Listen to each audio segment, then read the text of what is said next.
Okay, so my title is some vague thing I submitted months ago, and in order to allow me to talk about anything today. So the real truth is I want to talk about this, the transition from the large-scale QG to something else. You might think, well, that's just the last talk we just heard. And in fact, there's a lot of similarity, okay? But I'm specifically interested in the atmosphere. So Bob Kerr referred to this kink in the Nystrom gauge spectrum yesterday as a classic problem in meteorology. And that was funny because I remember 10 years ago Doug Lilly making a joke that almost nobody in the entire world was interested in this problem. But we've come a long way. Now I'm going to show you the picture, the same picture again, but I took the lines out. And that's maybe how we should look at this data. It's a little different, right? There's not much of a kink in, for example. In fact, if you want to draw a straight line through it, it's got a slope of about -2. And another thing that comes out is that that slope doesn't look the same as those two slopes to me. I mean, perhaps I'm just looking at it by eye, but anyway. I don't want to say much about the data apart from the history, a flash history of what people have been thinking about this data. There was the idea of an inverse cascade from convective scales, a sort of saturated gravity wave spectrum. And this was firmed up a bit by Dewan and Good, who only, unfortunately, came up with the vertical spectrum. And the data is mainly for the horizontal spectrum. So that didn't really get us too far. In the 1990s, there were a whole bunch of us, starting with Jack Herring and Olivier Mété, who went on a wild goose chase, I would say, numerically trying to simulate inverse cascades and stratified turbulence, and generally failing. So energy goes downscale. And in and around workshop 2 in this program, we heard a lot about, from Lindborg and Riley about a very robust -5/3 spectrum in stratified turbulence, which Jim was just talking about. And also in the 2000s, we also have K.K. Tung saying, and he can explain everything with a 2-layer QG model, but Schaefer-Smith saying the problem you have with your QG model is that you have insufficiently resolved dissipation. And then most recently, a paper by Schaefer-Smith and coworker about surface QG as a possible interpretation for the kink. And the only thing I want you to get from that flash history is that there's not general broad agreement about this stuff. Well, the difference between 10 years ago when Doug Lilly said nobody was interested in this and today is that the real models, the real NWP and climate models have reached much larger resolutions, and they're starting to look for this kink. Now here's a NWP model by which all others are compared these days. And this is the horizontal energy spectrum. And that's the big red guy is the total energy, and the darker line is the contribution to the energy from the divergent modes. And this is usually just an analysis done on a horizontal surface. And so you see that the divergent mode spectrum is less steep than the total. Now, there's no sign of a kink. It looked like the two lines are going to intersect, and where they would intersect, you could see the model dissipation has killed them both. So they're a little worried about that. They want to have the kink in the Nystrom gauge spectrum. And so what they've done is come up with this idea of physics parametrization, which is the way the NWP people work on, kind of account for things like clouds and convection and small scales, unresolved scales and radiation and what have you. And what they've done is just simply pumped up the small scales of the model to get the kink. But what they've done as well is they've constrained that additional energy to be rotational.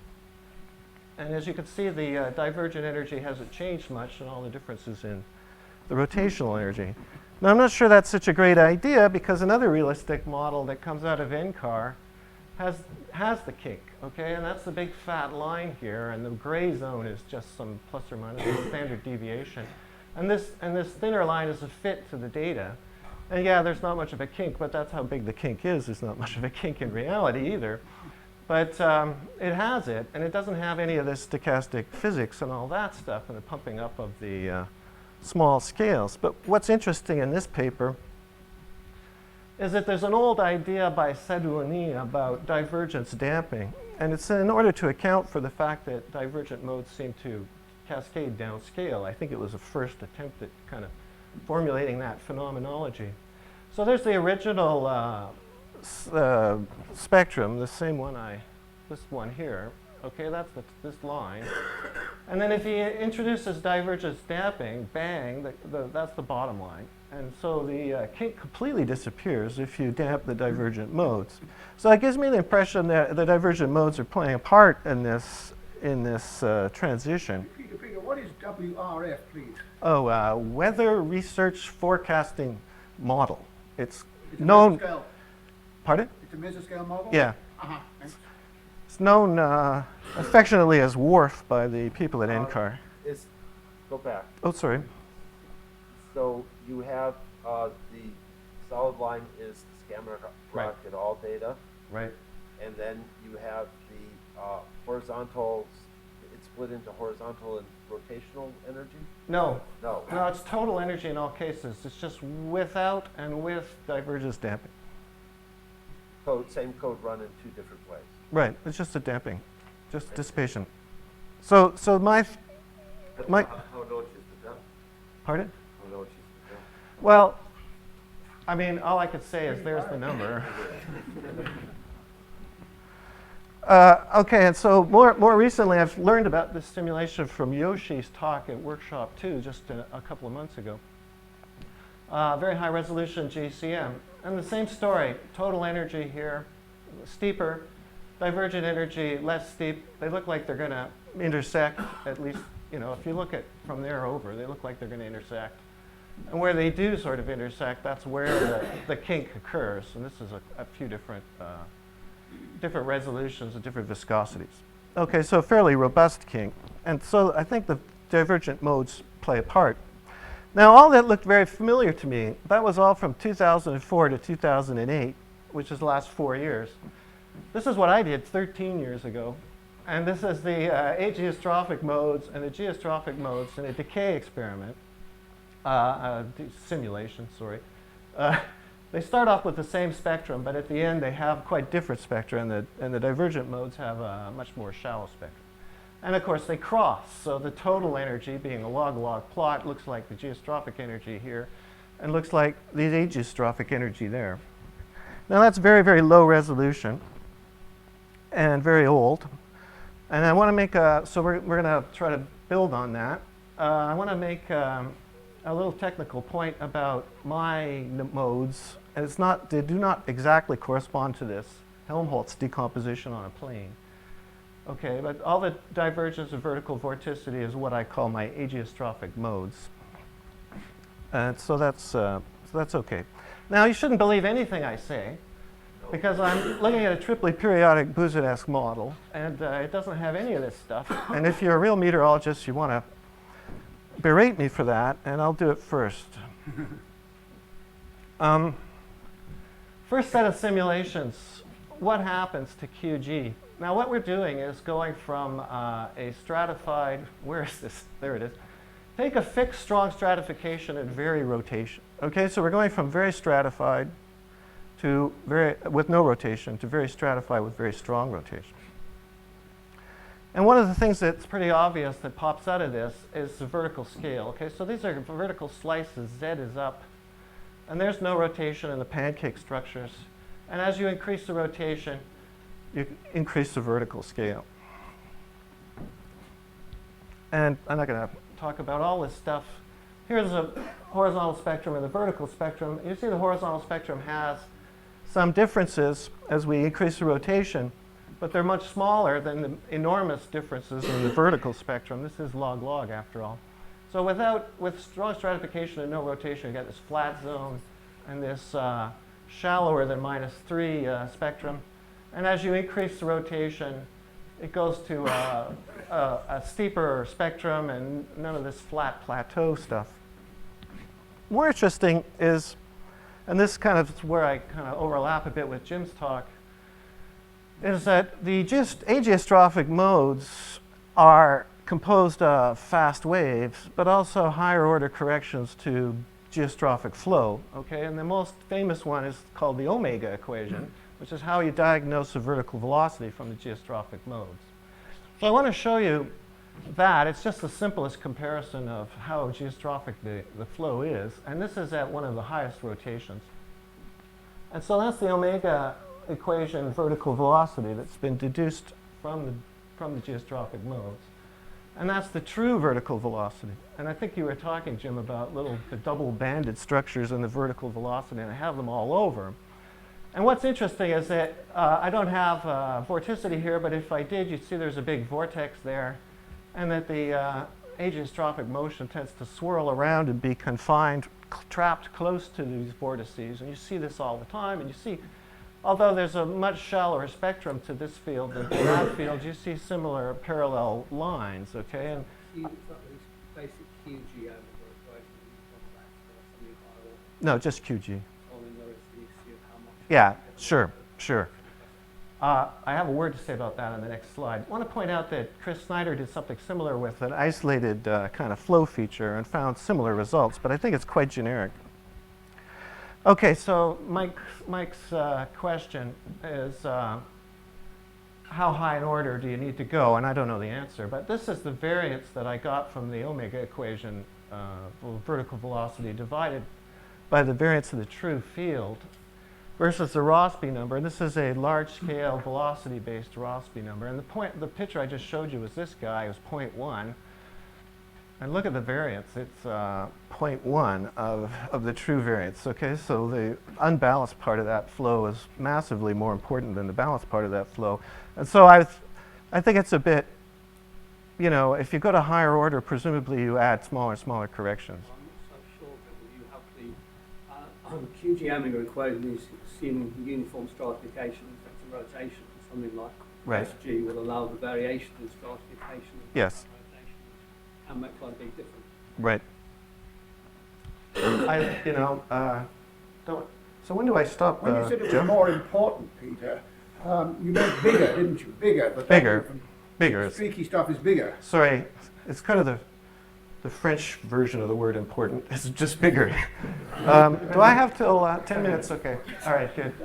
Sorry. No, really, it's true. I just want to show you that's the same vertical velocity field that I was just showing a minute ago. And let's look at the vorticity. Now, as I said, the vorticity doesn't cut it as far as separating balanced and unbalanced, or waves and vortices, because they both contribute to the vorticity. But this is what we see, and I think Jim showed, sorry to be so repetitive, but Jim showed vertical velocity and temperature, right? And but this is vertical vorticity, and you can see similar things happening. And what you see here is this stuff over here looks like 2D turbulence, okay? I mean, QG turbulence is just 2D turbulence in 3D. But every once in a while, you see little spots, and this looks like it was a vortex that just got destroyed, where there's very, very high intensity ageostrophic motion. Lots of divergence would have a big patch here and practically nothing else anywhere else. Okay, now what we did was keep the stratification strong and increase the rotation. Now I'm going to do the atmosphere as best as you can in a ridiculous triply periodic dry box. Okay, and what I'm starting off, this should be the first line. You can see this was done in some haste. I want to take n over f. It's supposed to be 100, and I can't afford 100 because I want to have an isotropic grid. But it's a big number, and it's as big as I can afford. And I want to have kind of large-scale quasi-geostrophic dynamics, and this is the statement that the vertical Froude number equals the Rossby number, which is kind of classic QG stuff. And so I'm going to force wave number 2 in both the vertical and in the horizontal.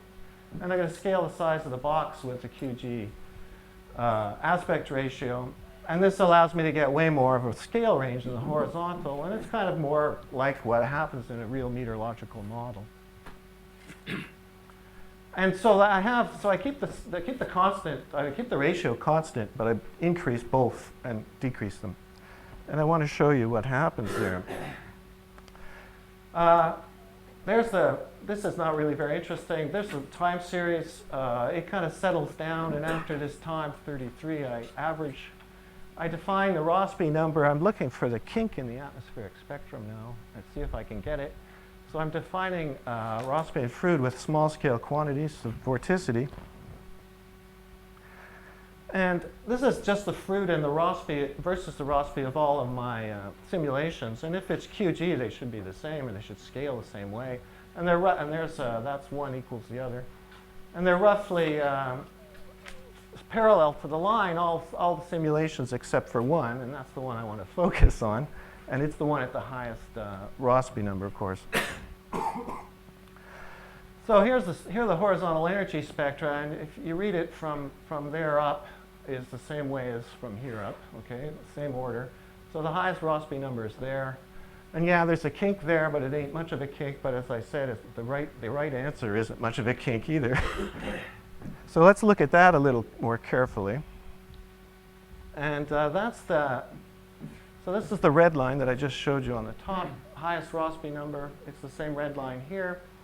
And now I've decomposed it into the geostrophic motion and the ageostrophic motion. And as you can see, my 95 paper sort of had a truncation around here, right? That's about how much you could see. But now when I've added some more scales to it, because the computers are bigger, what's happened is they've both sort of gone parallel. And we know that has to happen in the small scales eventually. The decomposition is completely meaningless. Everything's nonlinear. And the ratio is 2 to 1 because there are 2 wave modes for every zero frequency mode.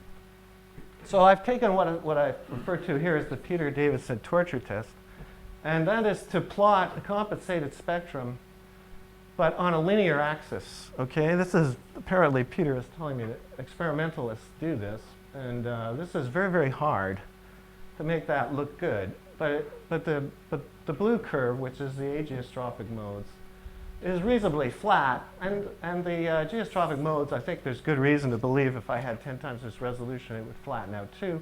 There is, of course, a bottleneck, which is a well-known feature of these kinds of simulations. I'm using hyperviscosity, so that tends to make the bottleneck have a higher amplitude. So the real question is, where's the energy going? And that's a bit of a surprise. So these curves, same way. If you read them from the bottom up, it's the same as going from the bottom up here. The most geostrophic ones, the lowest Rossby number ones, are the ones here. And it has the right quasi-geostrophic answer, which is that there is the flux downscale from the forcing. The forcing is a wave number 2. So the flux downscale of the forcing is 0. Energy flux is 0 because that's the entropy cascade range. Or it's negligible or small. And then there's a negative flux towards large scales. I don't really have any large scales because of where my forcing is, but the biggest flux to large scales comes from the lowest Rossby number. And as we increase the Rossby number, we get this, and then we have this huge flux to small scales. Now, it's not an inertial range. The inertial range, if it's flat, it's an inertial range. Jim had a much better one just a minute ago. I have one that's decreasing, and this is because I'm using a Rayleigh drag to soak up the inverse cascade. Now I want to look at, so that's the one with the kink, the top one, which is Rossby 2-ish.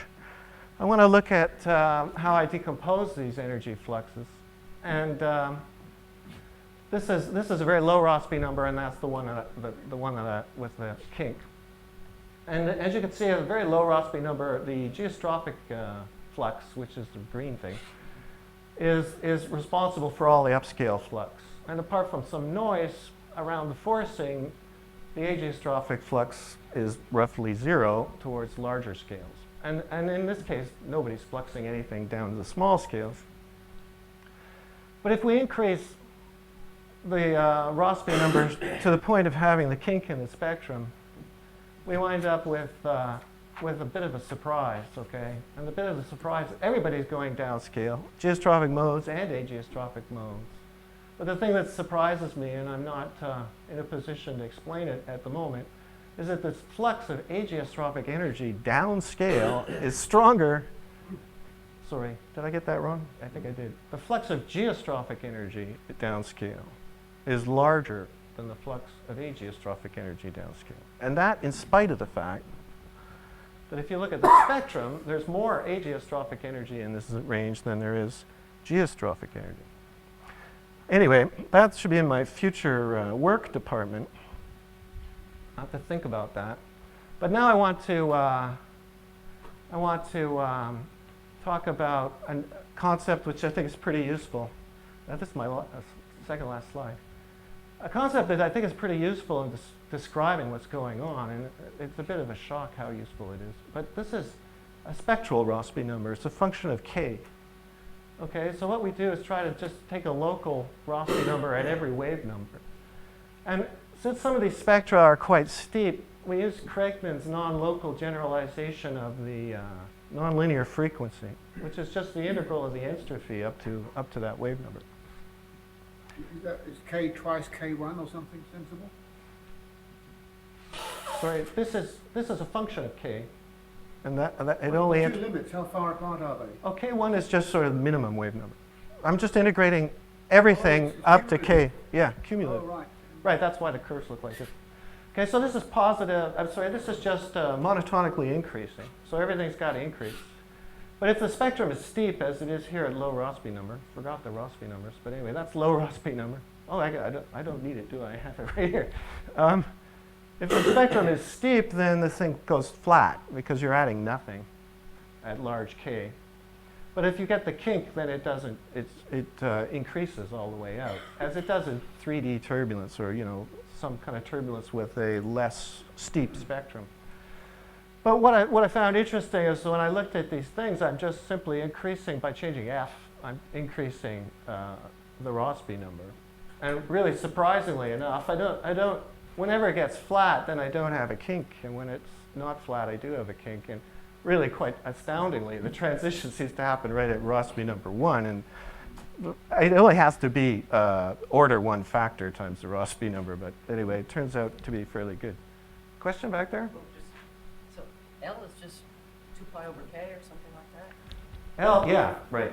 So that's Right. So that's just that's just a diagnostic of U then, because f is a U, constant. Right? U, yeah, U is a function. absolutely. It's the vorticity. Right. No, it's vorticity integrated up to a certain way. Divide by f, right. Sure. Right, so it's a function of u divided by f, exactly. Okay, so I'm done. So the kink, it's not really hard, it's rather easy. Okay, that's, you just need to get the Rossby number around unity in the small scales. Now I say this, if I had a bigger computer, I wouldn't have n over f10, I'd move it up, because then I have a lot of more separation in the scales where different things happen. And it's kind of dicey at the moment. And I mention this because I know the holiday season is coming up and you're looking for gift ideas. Anyway, but this is doable. If I had 100 points, so I want to do an isotropic grid, n over f 100. So let's say you need 100 points to get anything like turbulence, which means 10,000 in the horizontal. And if I do the math, this is the same as 2154 cubed, and for Yukio Canada, that's nothing. So this is okay. And I won't say anything specific about, is this the same thing as going on in the atmosphere? Because I realize there's a lot going on in the atmosphere. And I think this is the last of my 800 talks at the Newton Institute. And so let me finish with this note. Thank you.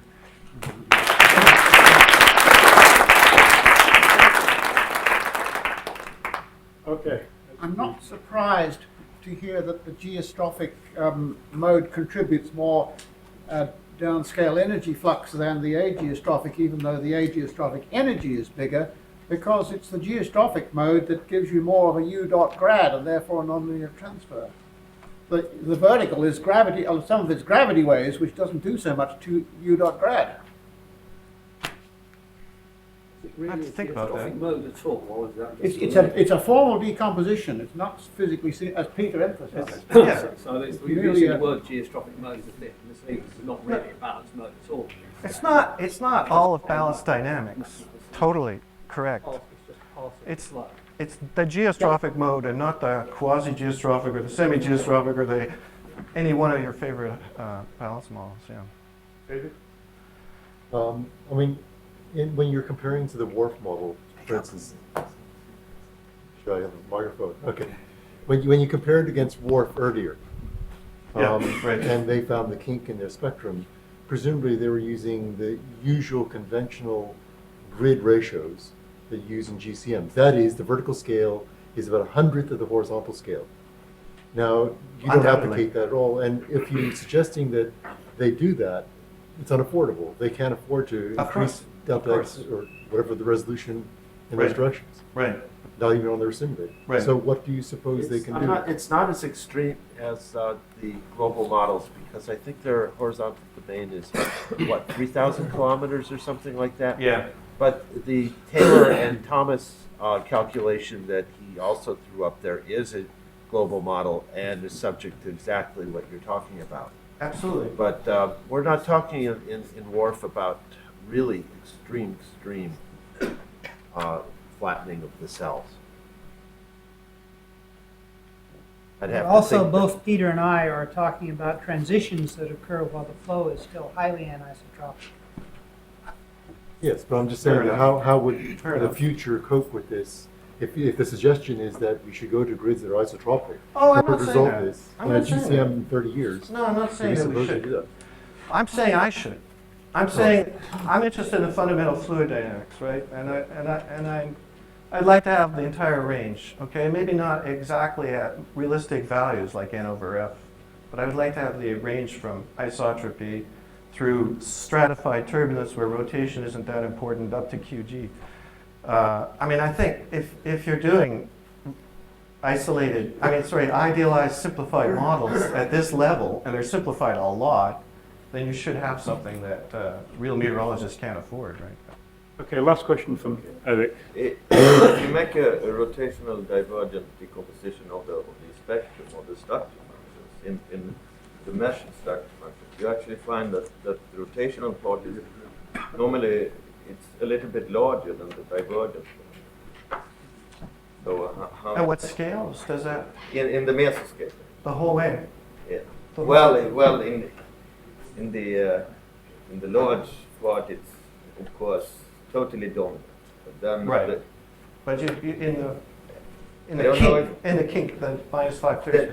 well, the kink, then the divergence is coming up, and it's of the same order of magnitude, but still they are of the same order of magnitude, Yeah. and rotational energy is a little bit larger normally.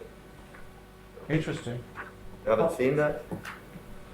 Surely I have. I just Yeah. don't remember it. But Bob, you looked at some of these things too, maybe. once. Back to sleep. I was thinking But about the read other my question. JAWS page. Yeah, I've seen You it. I've understand seen it. that. I'll have to look at it again. You can do the decomposition. Right.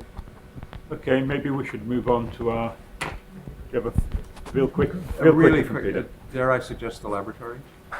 Sure. Measurement problem, but there's Sure. no- I mean, the Reynolds numbers should be sufficient to Isn't get there a you severe measurement problem? There are severe measurement problems, but one can do CAT scans now, which are, at least for scalars, convincing. Grenoble. Yeah. Before they close it. Seattle. Okay, so is Richard Scott here? Oh, there he is. Okay. Let's thank